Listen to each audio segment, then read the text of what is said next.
Hello students, am C A Neha Himani from Sirsa.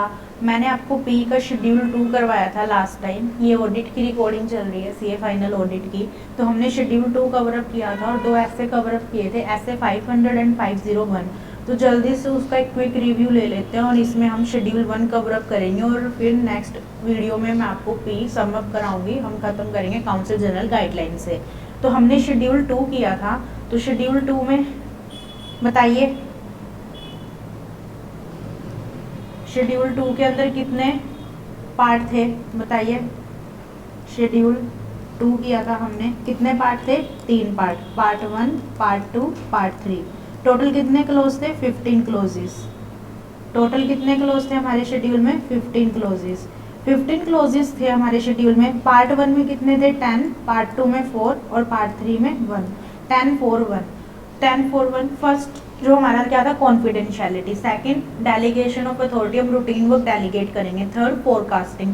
Fourth हमारा था substantial interest. Fifth sixth, intentionally omit कर दिया या हमने इंटेंशनली कुछ कमिट किया, ओपिनियन चेंज किया है। सेवंथ हमारा जर्नल था नेग्लिजेंस। एट्थ था सफिशिएंट एप्रोप्रिएट ऑडिट एविडेंस लिए बिना ही हमने डिस्क्लेमर दे दिया। Ninth is changing gap, generally accepted accounting principles में कुछ चेंज हुआ है। Tenth is separate bank account. और फिर हमारा था नेक्स्ट पार्ट 2। पार्ट 2 किस पे लगता है? ऑल सीए पे, प्रोफेशनल मिसकंडक्ट। फर्स्ट था हमारा एक्ट गाइडलाइंस को अगर फॉलो नहीं किया तो आपको मिसकंडक्ट आ जाएगा इसके अंदर। जैसे आर्टिकल असिस्टेंट से हमें स्टाइपेंड नहीं दिया या अदर देन प्रोफेशनल वर्क करवाया, तो हम इसमें फॉल करते हैं। फिर उसके बाद सेकंड था हमारा confidentiality for CA in service, specifically service वाले के लिए कॉन्फिडेंशियलिटी है इसके अंदर। फिर उसके बाद थर्ड था हमारा false information to ICI and fourth था हमारा measurement of money in professional capacity. फिर last one third, all CA other misconduct, jail 6 महीने से ऊपर की। तो जेल 6 महीने से ऊपर की होगी तो वो यहाँ गिल्टी होगा।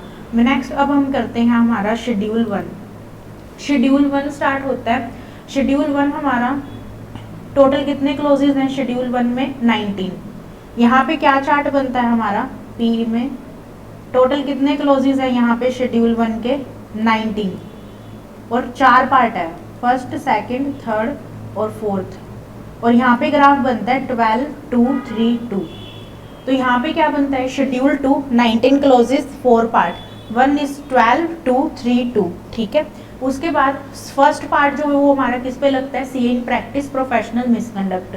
तो फर्स्ट पार्ट है हमारा, अगर हम किसी सीए को अपना वर्क एलोकेट करते हैं, हम अपनी अथॉरिटी देते हैं, अपना काम करने की परमिशन देते हैं, अपने नाम से आप मार्केट में काम एक्वायर करने की परमिशन देते हो, तो किसे दे सकते हो? सिर्फ अपने पार्टनर या अपने एम्प्लॉय को जो आपके साथ पार्टनरशिप में है। यहाँ पे एंड वर्ड है, मतलब कि आपके साथ वो पार्टनरशिप में या एम्प्लॉय में है और वो सीए इन प्रैक्टिस होना चाहिए, तो आप उसको अपने नाम की अथॉरिटी यूज़ करने अपना नाम यूज़ करने की अथॉरिटी दे सकते हो। वो आपके नाम पे काम एक्वायर कर सकता है।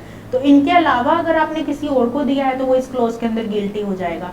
नेक्स्ट सेकंड और थर्ड हमारा है कि पे, एक्सेप्ट और पार्टनरशिप। ये हम तीनों इकट्ठे पढ़ते हैं। पे, एक्सेप्ट और पार्टनरशिप क्या बोलता है? जिसके साथ हमारी पार्टनरशिप है उसी के साथ हम अपना प्रॉफिट शेयरिंग रेशियो पे और एक्सेप्ट कर सकते हैं। तो इसका कहने का मतलब क्या है कि पे, एक्सेप्ट, पार्टनरशिप, कि जिसके साथ हमारी पार्टनरशिप है उसी के साथ हम प्रॉफिट शेयरिंग रेशियो पे एक्सेप्ट कर सकते हैं। तो पार्टनरशिप किस किस के साथ हो सकती है? एक सीए के साथ जो मेंबर ऑफ आईसीआई है, एक अदर प्रोफेशनल पर्सन के साथ जैसे एडवोकेट, सीएस, इनके साथ कर सकते हैं। एंड द थर्ड वन जिसका आईसीआई के साथ एमओयू साइन है, मेमोरेंडम ऑफ अंडरस्टैंडिंग, मतलब कि किसी बाहर वाले सीए के साथ, बाहर वाली कंट्री के जो सीएस हैं वहाँ के आईसीआई के साथ अगर यहाँ के अपने इंडिया के आईसीआई का एमओयू साइन है तो हम उनके साथ भी पार्टनरशिप कर सकते हैं। पर पे में एक और कंडीशन आ जाती है। पे में एक और एक्सेप्शन है, कौन सी? सेल ऑफ गुडविल की, जो यहाँ पे मेंशन है नोट्स में क्लोज 2 में, कि यहाँ पे अगर आप सेल ऑफ गुडविल करते हो लीगल रिप्रेजेंटेटिव डिसीज्ड के केस में, तो वहाँ पे अगर आपको कुछ पे किया जाता है प्रॉफिट का हिस्सा तो आपको अलाउ है, क्योंकि जरूरी नहीं है ना लीगल रिप्रेजेंटेटिव सीए हो, अदर प्रोफेशनल पर्सन हो या एमओयू साइन हो, तो उस लीगल रिप्रेजेंटेटिव को हम पे कर सकते हैं अपने प्रॉफिट शेयरिंग रेशियो का। ठीक है। नेक्स्ट आता है हमारा थर्ड फोर्थ फिफ्थ हो गया, फिफ्थ सिक्स्थ सेवन्थ। जो फिफ्थ सिक्स्थ सेवन्थ है ना, ये तीनों ही एडवर्टीजमेंट की बात करते हैं। तीनों एक दूसरे से अलग कैसे हैं? फिफ्थ बात करते हैं नेटवर्किंग की। नेटवर्किंग का मतलब क्या है कि एक सीए जो अपने मार्केट से काम एक्वायर करता है तो वो किसको बोल सकता है कि मेरे को काम ला के दो क्लाइंट से? तो अपने एम्प्लॉय को, अपने पार्टनर को सिर्फ वो उनको बोल सकता है, और वो कर्सिव मेथड यूज नहीं कर सकता। एक सीए कर्सिव मेथड यूज नहीं कर सकता काम एक्वायर करने के लिए। अपने पार्टनर, एम्प्लॉय या किसी अनदर सीए को वर्क ऑब्टेन के लिए वो बोल सकता है। बाकी ये क्लोज बोलता है कि आप अपने स्किल्स के बेस पे काम लीजिए। फिर उसके बाद हमारा क्लोज 7, पहले 6 लास्ट में कराती हूँ, पहले हम 7 की बात करते हैं। 7 बोलता है डेजिग्नेशन, ये बात करता है डेजिग्नेशन की। देखिए डेजिग्नेशन मतलब एक सीए अपना नाम किस तरह यूज कर सकता है। अपने नाम के आगे एक डिग्री रहती है, जैसे सीए नेहा हिमानी, नाम के नीचे अदर डिग्रीज रहती हैं, जैसे मैं LB, LLB, MBA, MCom, BCom लिखती हूँ, तो हम नाम के आगे वो डिग्री रखते हैं जिसकी हमारे पास सीओपी है। नाम के नीचे हम बाकी डिग्रीज रखते हैं जो हमारी रहती है अदर डिग्रीज प्रोफेशनल। और उसके अलावा आप जैसे CWA लिखते हैं तो उसे कोस्ट वर्क अकाउंट, मतलब पूरा खोल के नहीं लिख सकते, cost accountant, tax expertise, tax consultant, ऐसे वर्ड यूज नहीं कर सकते। इसके अलावा क्लोज 7 डील करता है QR कोड से, कि QR कोड में आप वो इन्फॉर्मेशन डालेंगे जो परमिसिबल है, मतलब पब्लिसिटी जैसा नहीं लगना चाहिए। क्लोज 6, 5 और 7 आपको समझ में आ गया होगा। 5 नेटवर्किंग को लेके है और हमारा 7 क्लोज जो है वो है डेजिग्नेशन को लेके। तो उसके अलावा जितनी भी एडवर्टीजमेंट बच गई वो सब क्लोज 6 में आ जाती है, टोटली जितनी भी बच गई। न्यूज़पेपर में अनाउंसमेंट देनी है, टैली जो हमारी फ़ोन डायरेक्टरी होती है उसमें नाम देना है, एम्पैनलमेंट, रिप्रेजेंटेशन लेटर, उसके अलावा वेबसाइट, इनविटेशन कार्ड, तो ये सब हमारा क्लोज 6 डील करता है। एजुकेशनल वीडियोस देनी है यूट्यूब पे तो अलाउ है, तो ये सब हमारा क्लोज 6 डील करता है। तो एक एक करके डिस्कस करते हैं। सबसे पहले हम बात करते हैं न्यूज़पेपर की। न्यूज़पेपर में अगर हम एडवर्टीजमेंट दे रहे हैं तो बेयर स्टेटमेंट ऑफ फैक्ट होना चाहिए, और हम सोशल मीडिया पे भी डाल सकते हैं। अगर हमारी पार्टनरशिप फर्म में कुछ चेंज हुआ है, एड्रेस, फ़ोन नंबर या पार्टनर चेंज हुए हैं, तो it is just a bare statement of fact, आपका वो नहीं लगना चाहिए पब्लिसिटी जैसा कुछ भी।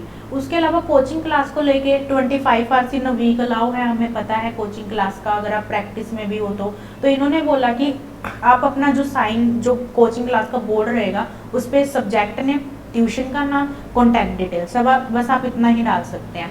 पब्लिक इंटरव्यू में आप खुद को एज अ सीए इंट्रोड्यूस कर सकते हैं, पर और कुछ नहीं। आपने स्पीच देनी कि मेरे पास इतने क्लाइंट्स है, इतनी फीस चार्ज की है, मैंने यहाँ इस एरिया में काम किया है, तो आप ये नहीं दे सकते, मतलब पब्लिसिटी जैसा नहीं लगना चाहिए।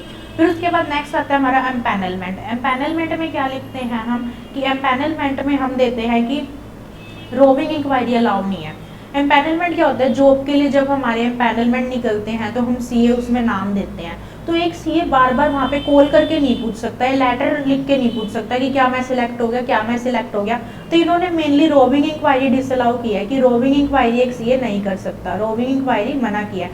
पर कुछ एक्सेप्शंस है कि रोविंग इंक्वायरी अलाउ है, सिर्फ 2 ही है। या तो आपने फीस दी हो, अगर आपने पैसा दिया है तो अलाउ है भाई, आप कर सकते हो। फिर दूसरा इन्होंने बोला कि this is not exclusively for CA, मतलब कि अदर प्रोफेशनल पर्सन्स भी अलाउ हैं इसके अंदर, नॉट एक्सक्लूसिवली फॉर सीए है, कोई और पर्सन भी इस एम्पैनलमेंट में अपना नाम दे सकते हैं। जैसे मान लीजिए पैनल निकला जिसमें सीएस भी नाम दे सकते हैं, सीए भी दे सकते हैं, सीडब्ल्यूए भी दे सकते हैं, तो फिर वो ऐसे चाहता है कि हेल्दी कंपटीशन हमारे बंदों में हो। तो जब उनका एक्ट नहीं रोकता तो हम अपने बंदों को क्यों रिस्ट्रिक्ट करें। तो 2 ही रिस्ट्रिक्शन अलाउ है रोविंग इंक्वायरी, या तो आपने फीस दी है या नॉट एक्सक्लूसिवली फॉर सीए है। नेक्स्ट आता है रिप्रेजेंटेशन लेटर। ये हम कंपनी ऑडिट में पढ़ेंगे, जब सीए को रिमूव किया जाता है एजीएम में तो एक रिप्रेजेंटेशन लेटर देता है, तो वो डेफामेटरी नहीं होना चाहिए किसी भी तरह से। अगर डेफामेटरी है तो वो सी एक्ट में भी गिल्टी होता है क्लोज 6 के अंदर। फिर उसके बाद नेक्स्ट आता है हमारा सर्कुलर्स का। अगर आप कोई सर्कुलर्स वगैरह इशू करते हैं वेबसाइट पे तो आप number of client, service charge, achievements ये नहीं बता सकते हैं। वेबसाइट पे भी आप क्या पुल मॉडल होना चाहिए, पुश नहीं होना चाहिए। कहने का मतलब क्या है, जब मैं गूगल पे लिखती हूँ SALM तो सलमान खान अपने आप आ जाता है, तो वैसा नहीं होना चाहिए आपका पूरा CA Neha Himani and associates ऐसे पूरा आना चाहिए। अगर किसी का भी है नाम तो पूरा टाइप करें, मतलब पुल मॉडल हो, पुश मॉडल ना हो। फिर उसके बाद वेबसाइट पे कलर की कोई रिस्ट्रिक्शन नहीं है, आप काउंसिल का लिंक दे सकते हैं जो अपनी ब्रांचेस का लिंक होता है। गवर्नमेंट से लिंक करता हुआ ऐसा कोई नाम नहीं रख सकते वेबसाइट का। पासपोर्ट साइज फोटो अलाउ है।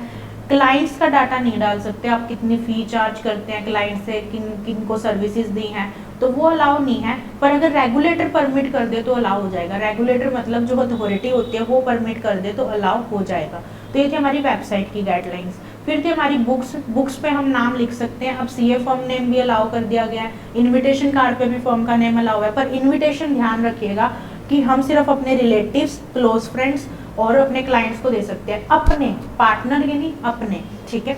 फिर उसके बाद नेक्स्ट हम अपने इंस्टीट्यूट की जो जर्नल होती है वहाँ पे भी अपना नाम दे सकते हैं, आर्टिकल दे सकते हैं। तो ये था हमारा क्लोज 6। नेक्स्ट अभी तक हमने कितने क्लोज किए? 7। फर्स्ट क्या था कि हम सिर्फ अपना जो नाम से हम काम एक्वायर करते हैं मार्केट में, तो हम किसको अलाउ कर सकते हैं? जो हमारा एम्प्लॉय और पार्टनर है with CA in practice, employ partner and CA in practice होना चाहिए। इसके अलावा किसी और को करते हैं तो गिल्टी हो जाएंगे। सेकंड, थर्ड, फोर्थ पे, एक्सेप्ट और partnership. Fifth, six, seventh networking, advertisement और लास्ट वाला है सेवंथ डेजिग्नेशन। डेजिग्नेशन सिर्फ अपना आप नाम किस तरह लिख सकते हैं, सेवंथ उससे डील करता है। लास्ट नेक्स्ट आता है हमारा 8th क्लोज। 8th है प्रीवियस ऑडिटर को कम्युनिकेट। अगर मैं नई किसी की ऑडिट करती हूँ और पहले किसी ऑडिटर ने कर रखी है तो मेरे को पहले प्रीवियस ऑडिटर को कम्युनिकेट करना पड़ेगा एक्सेप्टेंस से पहले कि भाई मैं इसकी ऑडिट कर रही हूँ, और with in reasonable time. Reasonable time आप ऐसे नहीं है साइन से पहले कम्युनिकेट कर रहे हो तो आप गिल्टी हो जाओगे। और आप ordinary post, certificate of posting use नहीं कर सकते। आप कौन सा पोस्ट यूज कर सकते हो? Acknowledgement due, hand delivery, courier, और इस बार इन्होंने यूडीआई का भी दे दिया है ऑप्शन, और ईमेल, तो आप इनके थ्रू कर सकते हो। फिर उसके बाद इन्होंने बोला इसके अंदर क्लोज 8 में एक और चीज डाली इन्होंने, क्या डाली? Government audit. क्लोज 8 के अंदर इन्होंने क्या लिखा? एक गवर्नमेंट ऑडिट को लेके एक हमारे पास प्रोविजन आया है। ये क्या प्रोविजन है गवर्नमेंट ऑडिट का? कि अगर गवर्नमेंट ऑडिट मिलती है आपको और आपके पास टाइम नहीं है एक्सेप्टेंस से पहले प्रीवियस ऑडिटर को कम्युनिकेट करने का, क्योंकि गवर्नमेंट ऑडिट्स में एक पर्टिकुलर टाइम लिमिट दी होती है कि आपको हाँ या ना करनी पड़ेगी विद इन इतने दिन, विद इन इतने डेज। तो आप प्रीवियस ऑडिटर को कम्युनिकेट नहीं कर सकते इतने दिनों में, तो वो टाइम की वजह से आपकी ऑडिट हाथ से जा सकती है। तो इन्होंने बोला इस बार की गवर्नमेंट ऑडिट के केस में आप एक्सेप्टेंस कर सकते हैं, बट सब्जेक्ट टू कंडीशन। आप वो एक्सेप्टेंस कंडीशन के साथ करेंगे कि अगर बाय चांस प्रीवियस ऑडिटर को कम्युनिकेट करने के बाद मुझे लगता है कि मुझे ऑडिट एक्सेप्ट नहीं करनी चाहिए थी तो मैं मना कर सकता हूँ। तो हम सब्जेक्ट टू कंडीशन एक्सेप्टेंस करेंगे, फिर उस केस में हम बिना प्रीवियस ऑडिटर को कम्युनिकेट किए गवर्नमेंट ऑडिट एक्सेप्ट कर सकते हैं। नेक्स्ट आता है क्लोज 9। क्लोज 9 बोलता है 139 140 का कंप्लाई करना है, तो ये हम कंपनी ऑडिट में पढ़ेंगे, अपॉइंटमेंट, रिमूवल, रेजिग्नेशन के सेक्शन है। इसके अलावा क्लोज 9 में इन्होंने बोला कि जब भी ऑडिटर रिजाइन करेगा तो आईसीआई को इन्फॉर्म करेगा। तो अगर मैं आपको बताऊं कंपनी ऑडिट क्या बोलती है कि आप कंपनी को इन्फॉर्म करो, गवर्नमेंट कंपनी का केस है C&AG को इन्फॉर्म करो और ROC को इन्फॉर्म करो। और हमारा SEBI LODR कहता है अगर लिस्टेड कंपनी है और ऑडिटर रिजाइन कर रहा है तो स्टॉक एक्सचेंज को इन्फॉर्म करो 24 आवर्स में। और अब हमारा CA एक्ट क्या कहता है कि आप ICAI को भी इन्फॉर्म करो रिजाइन करते हुए। तो कंपनी ऑडिट कंपनी, C&AG और ROC को इन्फॉर्म करने को बोलती है। SEBI LODR लिस्टेड कंपनी में स्टॉक एक्सचेंज को भी विद इन 24 आवर्स, और CA एक्ट ICAI को भी इन्फॉर्म करने को बोलता है। अब आता है नेक्स्ट क्लोज 10 परसेंटेज बेस फी। परसेंटेज बेस फी वैसे तो अलाउ नहीं है, कोई सी परसेंटेज बेस फी चार्ज नहीं कर सकता, पर इसकी कुछ एक्सेप्शंस हैं। तो एक्सेप्शंस क्या है? मैनेजमेंट ने कंसल्टेंसी करके फंड रेज किए और LCD खरीदी, एक मेमोरी टेक्निक है। तो इसमें कौन कौन सी सर्विसेज आ गई जिसमें हम परसेंटेज बेस फी ले सकते हैं? Management consultancy, fund raising, liquidator, cooperative society, cost optimisation और डेट रिकवरी। तो मैनेजमेंट ने फंड रेज करके LCD खरीदी, मैनेजमेंट कंसल्टेंसी और फंड रेजिंग, L से लिक्विडेटर, C से cooperative society, cost optimisation, D से direct taxes and duties and debt recovery. Okay, next आता है हमारा क्लोज 11। क्लोज 11 बात करता है अदर ऑक्यूपेशन की। ये कहता है कि एक CA प्रैक्टिस में रह के कोई और काम नहीं कर सकता, पर इसमें दो हैं, एक तो जर्नल परमिशन है, एक स्पेसिफिक है। मतलब कि आपको ये काम करने हैं तो आपको ICAI की स्पेसिफिक परमिशन लेनी पड़ेगी, अदरवाइज कुछ जर्नल परमिशन अलाउ कर रखी है ICAI ने। जैसे फॉर एग्जांपल या 25 hours in a week coaching allow है, तो उसके लिए आपको परमिशन लेने की जरूरत नहीं है, प्रैक्टिस में रह के 25 hours in a week coaching कर सकते हैं। आप एग्जामिनर बन सकते हैं, जर्नल लिख सकते हैं, आप कोई बुक लिख सकते हैं, अलाउ है, ठीक है। उसके बाद आप सेमिनार्स वगैरह अटेंड कर सकते हैं, एग्रीकल्चर एक्टिविटी, ऑथरशिप कर सकते हैं, मतलब बुक्स लिख सकते हैं, वही मैंने जो आपको बताया। और आप प्रेसिडेंट डायरेक्टर बन सकते हैं, पर सिर्फ बोर्ड मीटिंग का ही आप लेंगे, कि मतलब आप रेगुलर डायरेक्टर नहीं बन सकते, रेजिडेंट डायरेक्टर बनेंगे पर बोर्ड मीटिंग का ही रेम्यूनरेशन चार्ज करेंगे। तो ये सब ICAI ने जनरल परमिशन में अलाउ कर रखा है। क्लोज 12 लीजिए साइनिंग, साइन कौन करेगा? ऑडिट रिपोर्ट जिसके पास COP है और जो ICAI का मेंबर है तो वो साइन करेगा। तो ये थे हमारे 12 क्लोज शेड्यूल 1 के। तो शेड्यूल 1 का लगता है किस पे? प्रैक्टिस वाले पे।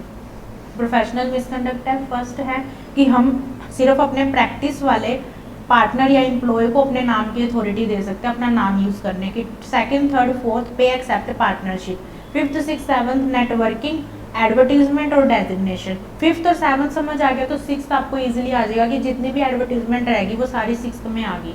फिर उसके बाद नेक्स्ट आता है हमारा एट्थ, प्रीवियस ऑडिटर को कम्युनिकेट। नाइन्थ 139 140 का compliance. 10th percentage based fee. 11th other occupation, एक प्रैक्टिस में रहने वाला जनरल परमिशन वाले काम कर सकता है, अदरवाइज उसको स्पेसिफिक परमिशन लेनी पड़ेगी ICAI की। और 12th हमारा है साइनिंग ऑफ ऑडिट रिपोर्ट। अब आते हैं नेक्स्ट, जो हमारा पार्ट 2 है वो स्पेसिफिकली CA इन सर्विस पे लगता है।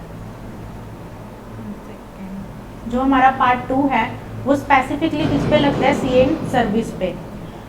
प्रोफेशनल मिसकंडक्ट है, दोनों ही क्लोज हम कर चुके हैं पार्ट 1 में भी, पे और एक्सेप्ट। तो यहाँ पे क्या बोल रहा है कि पे और एक्सेप्ट एम्यूलमेंट्स नहीं कर सकते हम, मतलब कि हम रेफरल फीस वगैरह नहीं ले सकते सर्विस में रह के अगर हमने किसी को रिकमेंड किया है तो।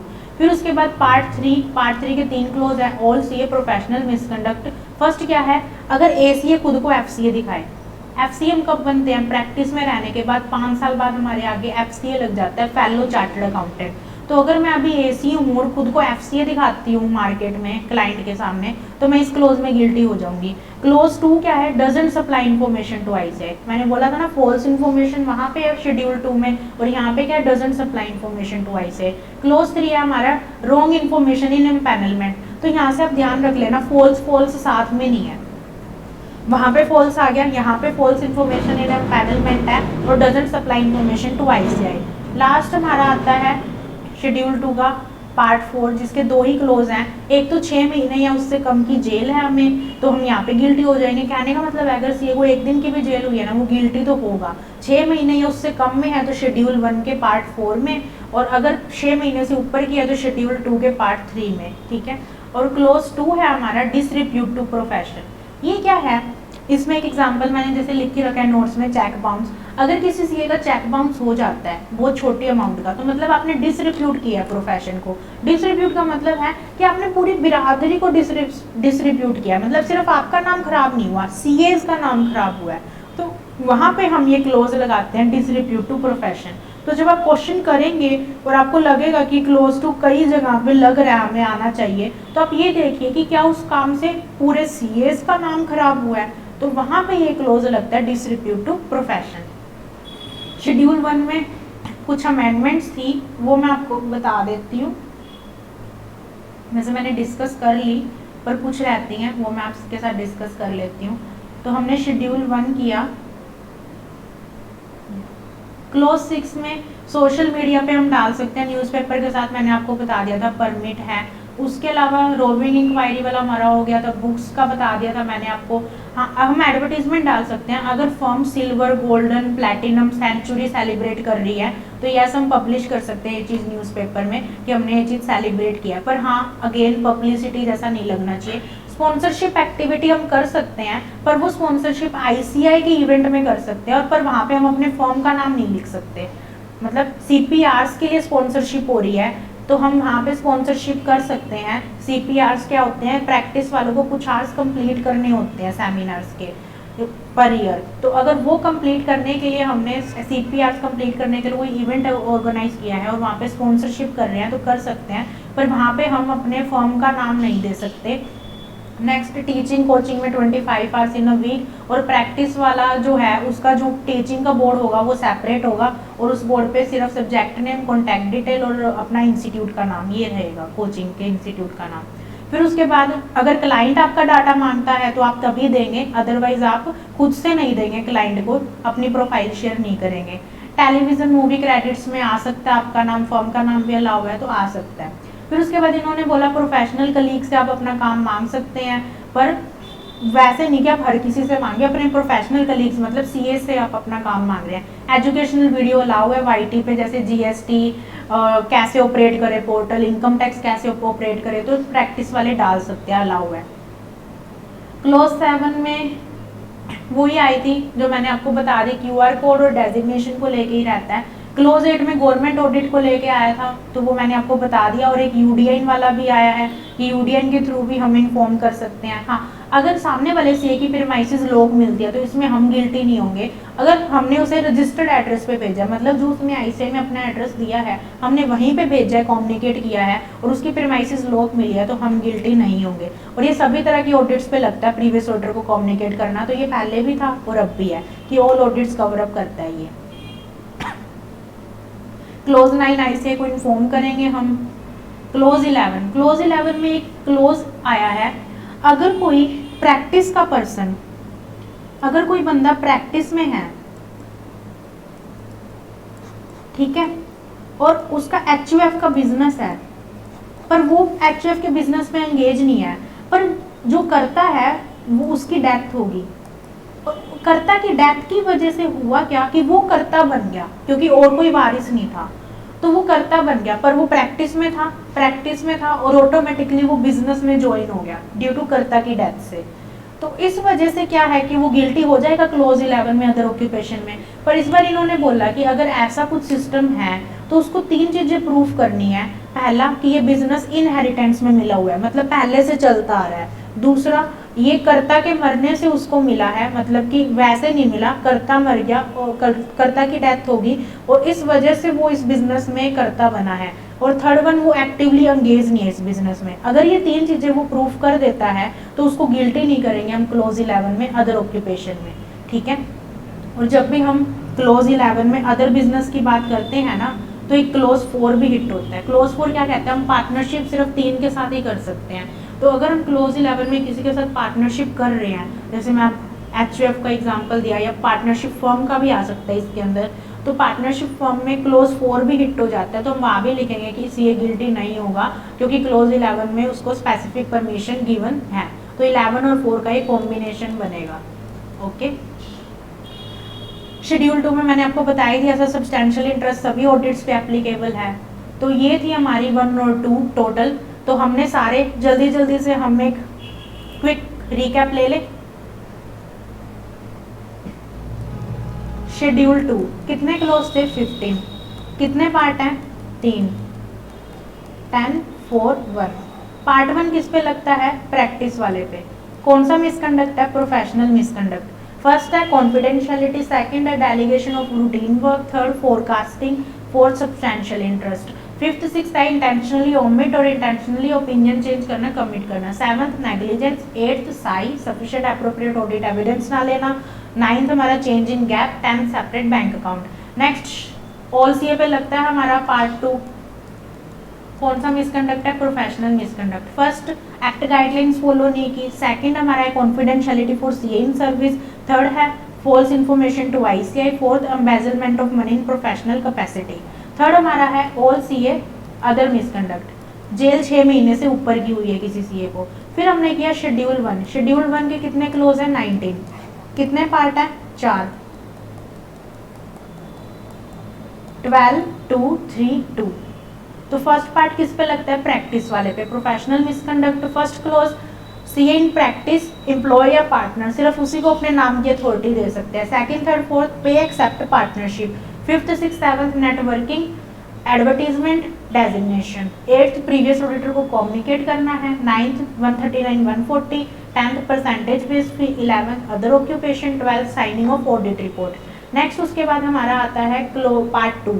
Part 2 specifically CA in service पे लगता है, प्रोफेशनल मिसकंडक्ट है, पे और एक्सेप्ट। पार्ट 3 हमारा आता है ऑल सीए पे लगता है, प्रोफेशनल मिसकंडक्ट, एसीए खुद को एफसीए दिखाता है, doesn't supply information to ICA, authority को इन्फॉर्मेशन सप्लाई नहीं कर रहे। थर्ड, एम्पैनलमेंट में रॉन्ग इन्फॉर्मेशन सप्लाई किया है, जॉब फाइल करते टाइम हमने रॉन्ग इन्फॉर्मेशन दी है। फोर्थ हमारा है फर्स्ट ऑल सीए पे लगता है अदर मिसकंडक्ट। फर्स्ट है हमारा जेल 6 महीने या उससे कम की हुई है जेल को conviction, and the second one is disrepute to profession, disrepute हुआ है प्रोफेशन को, तो यहाँ पे गिल्टी होगा। तो ये थे हमारे दोनों शेड्यूल। नेक्स्ट क्लास में हम council general guidelines cover up करेंगे सॉरी, और हमारा पी पूरा कवर अप हो जाएगा। कुछ मेरे थ्रोट में प्रॉब्लम चल रही है, तो मे बी मैं आपको 1-2 डे का ऑफ दूँ बीच में, तो मैं नेक्स्ट क्लास में पी ओवर करवा दूंगी आपको। और ऐसे फिर मैं नेक्स्ट क्लास में करवाऊंगी, इस क्लास में नहीं करवा रही due to my throat problem. तो आप पी का फर्स्ट शेड्यूल और सेकंड शेड्यूल के क्वेश्चन आंसर कवर अप कर लीजिए। नेक्स्ट क्लास में हम जो काउंसिल जनरल गाइडलाइंस है वो कवर अप करके स्टडी मैट के क्वेश्चन आंसर करेंगे और पी खत्म करेंगे, और फिर आपका टेस्ट कंडक्ट किया जाएगा ऑडिट का एज पर शेड्यूल, जो हमारा 4th डे था कि हमने टेस्ट लेना है ऑडिट का। तो आप फटाफट ये क्लास लगा लीजिए और जल्दी से पी के क्वेश्चन आंसर कर लीजिए फर्स्ट और सेकेंड शेड्यूल के। Okay, thank you.